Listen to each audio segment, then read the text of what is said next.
Hello, everybody. Michelle Morgan here with Keller Williams Realty, and I'm really excited today because I have with me Mr. Matthew Frederick. Matthew is, what can I say? You are extensive knowledge with residential real estate investing, with commercial real estate investing, with land development, land acquisitions. You kind of name it, and Matthew has done it basically. So we really wanted to get some information from you today, and thank you for coming to sit down and chat with us just about what life has been like for real estate investing since COVID-19, and just getting some insight from you basically to share with us. So thanks for coming.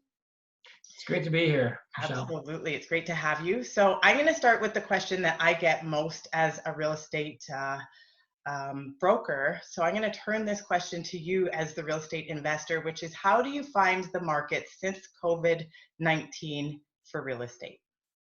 So the real estate market is relative to who you are, how long you've been investing, and your experience. I've been investing for 29 years. So I've been through the 2000 dot-com bubble. I've been through 2007, the US collapse, some situations in Alberta in 2009 and 2016, Fort Mac fire. So for me, it's just normal. This is tougher than usual, but it's what I've seen and I've expected. And in the end, because I've always bought my properties a certain way, I have tenants who are recession-proof, tenants who are internet-proof, meaning jobs that don't just get taken away. And now today, pandemic-proof, essential services, which I'll be going forward for my tenants.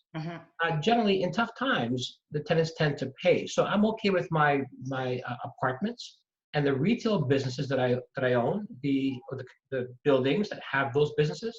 Those tenants are also residents, like real estate, recession and internet proof as well.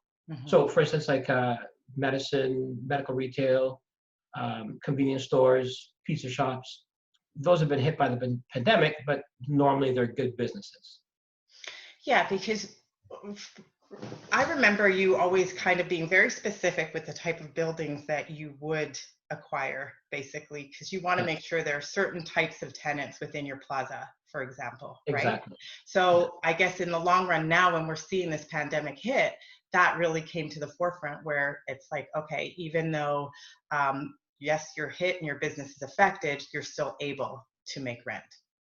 Yeah, because I've always practiced that RIP, recession, internet, pandemic proof. And when I buy a building, I may have some tenants in there that are not recession proof. And when their leases are up, I may choose to put somebody else in. Right. And same with my tenants with apartments. I screen them the exact same way you screen them. At the same time, I also say, is this a manager of a retail store, or is it someone who collects garbage? A garbage person is always needed. A retail manager, important job, respectful, but may not be needed in a recession or in the internet situation. So we have to plan for tough times, ahead of tough times, not just when we're in them.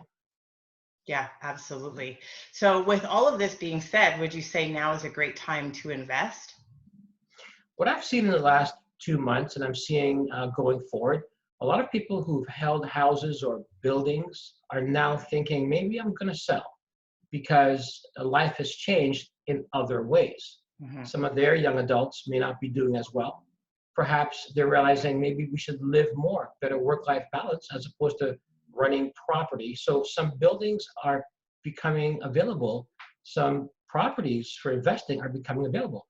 And some people who were very secure in their jobs, doctors, dentists, lawyers, having sat tight for the last 2 months, are now looking for a secondary source to provide some income. And real estate, I think, is a good place for that. Hands-off real estate for them, so they become great joint venture partners. So I see that really on the rise. Okay, so that's leading into the next question, is what type of investments, and I mean, you've done it all, so feel free to share your favorites and what type of investments you'd I guess, advise people to go ahead with right now. So in the residential, I've obviously done the buy and hold, buy, fix and sells, the rent to owns, and even wholesaling. I do like the two-family home still, because it's multi-generational.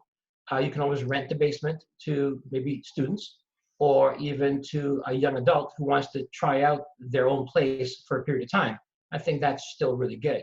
And when it comes to commercial, right now for the next 6 months, it'll be hard to get financing for retail, but still apartment buildings are easily financed. And I would say 8 to 12 units to start, and then to 24. 6 units are good, but I find you have to manage them yourself. Once you get to about 12 units, you can pay a property manager, so you can do your thing and have the property managed as well. So those are the two that I would probably focus on right now. Okay, that's great information, and I think that a lot of people through all of this, kind of there was a fear that stopped people for a second, just paused, put everything on pause, really. So it's nice to know that there are still opportunities available out there, and you know, I've been talking about what the real estate market has been doing. We haven't seen a plummet in prices at this point.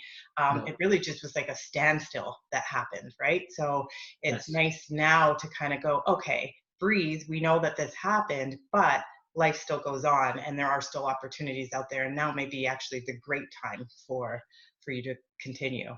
It's true. And inventory was so low, it'll take a number of months for it to, like, I mean, my properties in Edmonton, inventory is like 9 months out there. In Toronto, inventory could be 1, 2 months. So I think we're still doing good in that area. At the same time, too, I think people now should focus on being more exact in what they do. If you're in a bad relationship, a bad business relationship, a bad real estate relationship, it's time to rethink that. Maybe you want to stay there because it feels good, although you know it's bad, but be your authentic self. Maybe get out of that bad relationship right now, bad property, and then realign yourself and be more exact. I think you'll get through this tough time. I think we're a great people, and we're brilliant people. So I think we're going to see good news over the next year. Hard, but still good. Yeah, I'd agree with you. And that is absolutely good advice. Whether it is real estate related, personally related, it is 100% true. It's almost like 2020 brought out this new decade, and you Sure. really have to decide, what do I want for the next 10 years, this next decade, for my future. And if there are just bad businesses, bad business decisions, relationships, whatever, like you're saying, now is a great time to really assess that and decide what you want to do moving forward. It's true. And just in closing, I mean, today I'm 55 years old. I am so happy that the 45-year-old me was accountable to the 55-year-old me today. I made some hard choices and hard decisions, Wow. and therefore I'm happy, because I'd be pretty pissed off if 45-year-old Matthew Frederick didn't do what he did Right. to get me to 55-year-old Matthew Frederick. So we're Right. accountable to Right. ourselves first, our Yeah. future selves. I'm going to leave it on that high note. That was actually very well said. Since I'm 45-year-old me right now, you just made me think. So thank you for that. And as always, everyone, I will tell you to have a great day and stay safe out there. If you'd like any more information from Matthew Frederick, all of the information will be underneath. So we'll have a link to how to connect with you and ask more questions. And everyone, stay safe. Have a great day. Thanks. Bye. Fantastic. Take care.